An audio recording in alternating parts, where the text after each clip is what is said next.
मैं आपको बताना चाह रहा हूं स्पीकर साहब, ये बिल का मकसद सिर्फ मुसलमानों को जलील और रुस्वा करना है, मुसलमानों को दूसरे दर्जे का शहरी बनाने का इनका मकसद है। तो मैं गांधी की तरह इस कानून को फाड़ता हूं, ये अनकॉन्स्टिट्यूशनल है सर।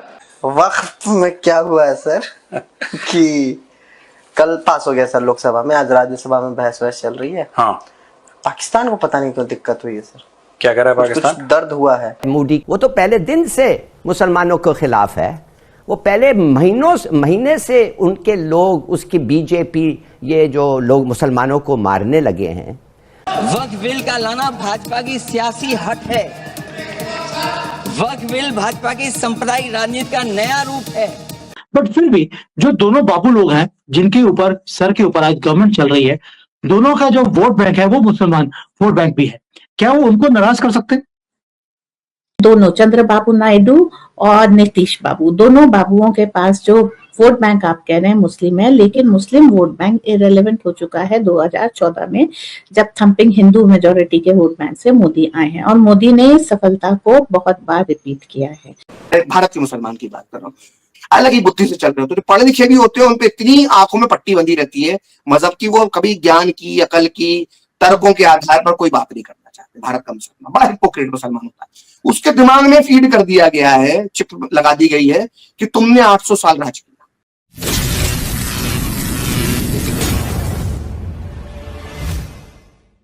हेलो फ्रेंड्स, जय Hind, welcome to our channel.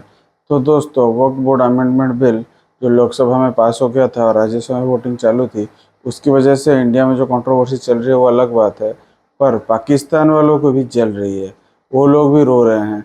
Pakistan को ठेकेदार कहने वाले ओवैसी जी इस बात को पूरा मना कर रहे हैं और अखिलेश यादव जी भी इसके लिए डर रहे हैं। तो दोस्तों, आइए देखते हैं पाकिस्तान मीडिया का इस बात पर क्या रिएक्शन है।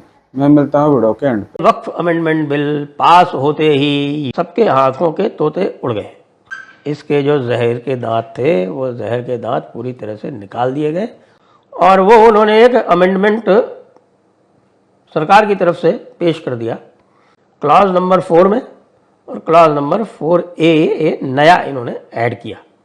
वो ये ऐड किया गया है कि भाई एंशंट मॉन्यूमेंट्स प्रिजर्वेशन एक्ट 1904 और ancient monuments and archaeological sites and remains act 1958, इनके तहत जो भी संस्थाएं प्रोटेक्टेड हैं उनका वक्फ जो है वो ऑटोमेटिकली वॉइड हो जाएगा।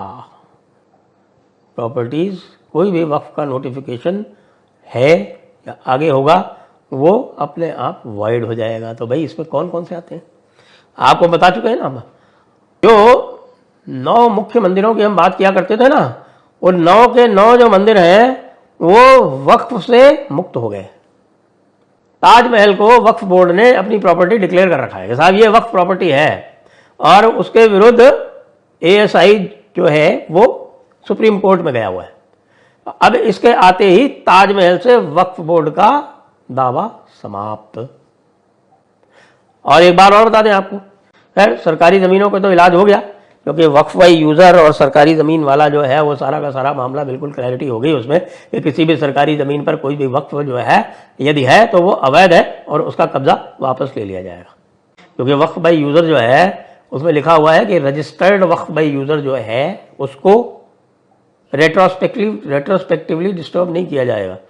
लेकिन पता ये चल रहा है कि 99% वक्फ बाई यूज़र तो रजिस्टर्ड है ही नहीं। और एक और प्रावधान आ गया है कि साहब जितनी भी वक्फ प्रॉपर्टीज हैं उनको सबको पोर्टल पर डॉक्यूमेंट्स के साथ में रजिस्टर करना पड़ेगा। वो डॉक्यूमेंट्स ही नहीं है। आपको ध्यान हो कि हजरत ओवैसी ने लखनऊ में जाकर ये कहा था कि भाई 1,23,000 यहाँ पर प्रॉपर्टीज हैं वक्फ की, जो पूरे भारत में सबसे अधिक है। स्वाभाविक रूप से, क्योंकि उत्तर प्रदेश में ही सबसे ज़्यादा आतंक चला था इस्लामियों का और ख़ासतौर से मुगलों का। तो 1,23,000 में 1,12,000 का हमारे पास कागज़ ही नहीं है। अब करो जरा पोर्टल पे रजिस्टर। तो अगर देखा जाए तो जो उसका इम्पैक्ट अच्छा। दूसरा ये करते थे कि भाई 500, 600, 800, 1000 साल, 1500 साल, कितनी भी पुरानी ज़मीन हो, हाँ भाई ये कोई साहब थे हमारे बादशाह साहब, उन्होंने यहाँ पर पाखाना किया था इसलिए ये वक्फ हो गई। ये धंधा बंद। लिमिटेशन एक्ट लागू होगा 12 साल से पुरानी आपकी मिल्कियत नहीं है, उस ज़मीन पर आप अब दावा नहीं कर सकेंगे।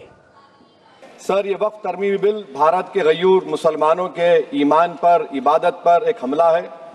नरेंद्र मोदी की हुकूमत ने इस मुल्क की सबसे बड़ी अक़लियत के खिलाफ एक ऐलान जंग कर दिया, और ये जंग ना सिर्फ मेरे जिस्म पर है, बल्कि मेरी आज़ादी पर, मेरी समाजी और माशी मार्जिनलाइजेशन पर है। मेरे मदरसे, मस्जिदों, खानखाहों और दरगाहों को निशाना बनाया जा रहा है। और ये हुकूमत सच्चाई को नहीं बयान कर रही है कि ये तरमीमी बिल से मुसलमानों का तहफ़्फ़ुज़, तरक्की और गुर्बत का खात्मा होगा। ये सरासर झूठ है। उसके बरक्स अपोजिट आप देख लीजिए, मुस्लिम वक्फ को वक्फ बयूजर निकाल दिया गया। एक मुस्लिम वक्फ की जायदाद पर कब्जा होगा, लिमिटेशन लगेगा, तो जो एनक्रोचर है, जो खाबिज है, वो रातों रात मालिक बन जाएगा और एक गैर मुस्लिम वक्फ बोर्ड को एडमिनिस्टर करेगा। ये आर्टिकल 14 के इक्वल प्रोटेक्शन का वायलेशन। सर, आर्टिकल 25 का वायलेशन कैसे है कि आप मुसलमानों से वक्फ यूजर छीन रहे हैं। माने कंडीशन क्या लगाए कि अगर उसमें डिस्प्यूट होगा और गवर्नमेंट प्रॉपर्टी होगी। सर, डिस्प्यूट तो है। मिसाल के तौर पर मोहिबुल्लाह साहब जिस मस्जिद के इमाम है, पार्लियामेंट के सामने मस्जिद है सर, 123 प्रॉपर्टीज में मस्जिद है, डिस्प्यूट चल रहा है। कल कलेक्टर या डिस्ट्रिक्ट ऑफिसर बोलेगा कि भाई साहब ये गवर्नमेंट प्रॉपर्टी है, स्टिकर लगा दिया जाएगा, मस्जिद बंद, गवर्नमेंट प्रॉपर्टी हो गई, होगी ना सर। अब ये बताइए, आप जब से यहां पर पूरे बीजेपी रूलिंग पार्टी हमको ज्ञान दे रहे हैं कुछ नहीं होगा, कुछ नहीं होगा, मैं दलील के साथ बता रहा हूं आपको। अच्छा, ये अमेंडमेंट जब हो जाएगा तो मुझे कहने दीजिए सर, सिर्फ प्राचीन मंदिरों की हिफाजत होगी, मस्जिदों की नहीं होगी। अब सर आप आ जाइए, अगर डिस्प्यूट मेरा एंशिएंट मॉन्यूमेंट से वक्फ का एक मिसाल दे रहा हूं, दिल्ली में 172 वक्फ प्रॉपर्टीज एएसआई कंट्रोल में है, मैं तो हार ही गया वो, क्योंकि मेरे पास डॉक्यूमेंट नहीं है। आप कह रहे हैं कि डॉक्यूमेंट चढ़ाओ। अगर मेरा गवर्नमेंट से डिस्प्यूट चल रहा है, मैं तो क्लेम ही नहीं कर सकता, क्योंकि आप जज बनेंगे, आप ही फैसला करेंगे, और जब तक आप फैसला नहीं करते वो वक्फ की प्रॉपर्टी नहीं होगी। वो प्रोविजन डाल दिया आपने इस बिल में, इंक्लूडिंग वुमेन हेयर्स और द वाकिफ on the right of person. Sir, ये आर्टिकल 25 का वायलेशन है, शरीयत एप्लीकेशन एक्ट 37 का वायलेशन, आर्टिकल 300A का वायलेशन है। मैं आपको बताना चाह रहा हूं स्पीकर साहब, ये बिल का मकसद सिर्फ मुसलमानों को जलील और रुस्वा करना है, मुसलमानों को दूसरे दर्जे का शहरी बनाने का इनका मकसद है। हिस्ट्री को पढ़ेंगे तो महात्मा गांधी उस वक्त के सफेद फार्म अफ्रीका के कानून को महात्मा गांधी ने कहा था कि ये मेरा कॉन्शियंस इसको मानता नहीं है, मैं इस कानून को कबूल नहीं करता हूं। तो महात्मा गांधी ने क्या किया, उन्होंने उस कानून को फाड़ दिया।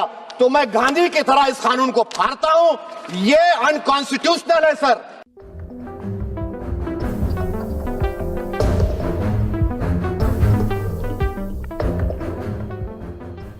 तो दोस्तों, जैसे कि आपने वीडियो देख लिया है, वीडियो को लाइक कीजिए, शेयर कीजिए और अपना ओपिनियन कमेंट सेक्शन में बताइए। मैं मिलता हूं अगले वीडियो में। जय हिंद।